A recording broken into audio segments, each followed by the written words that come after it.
SPG, striktong patnubay at gabay ng magulang ang kailangan. Maaaring may masiselang tema, lengguwahe, karahasan, sexual, horror o droga na hindi angkop sa mga bata.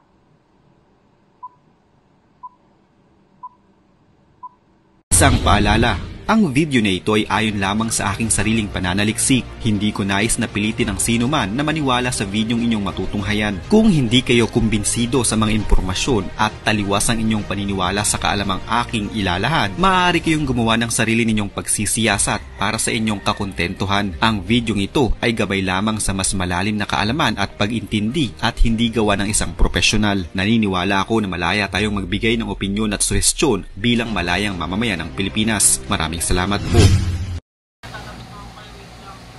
Magandang umaga, magandang hapon, magandang gabi sa inyong lahat. Ako po si Bong Lustre ng simpleng tao na bumabati ng happy birthday kay Miss Roxanne Ginoo.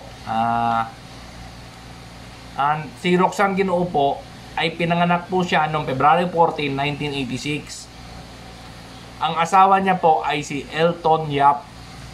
Kinasal po sila noong 2011.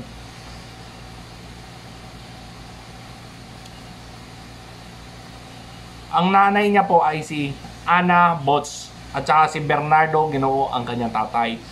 Ang anak niya pong tatlo ay sina Rain Elena Yap, si Rian Yap, at si Rayleigh Yap.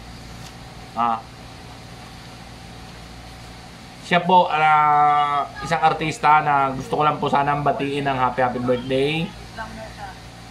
Sana po na kung sino man po ang makakapanood nito, na i-share nyo po itong video na to para po makarating kay Roxanne Ginoo. Kasi po isa po siya sa mga iniidolo ko sa Star Magic noon. At sana po na batiin nyo rin po sa comment section si Roxanne Ginoo ng happy birthday. Dahil po nagse-celebrate siya ng 38th birthday niya po. Ayun lang po. Kung may natutunan ka po sa mga trivia ko about kay Roxanne Ginoo, i-like mo na rin itong video na to at i-share. Maraming salamat po and thank you. God bless. Bye!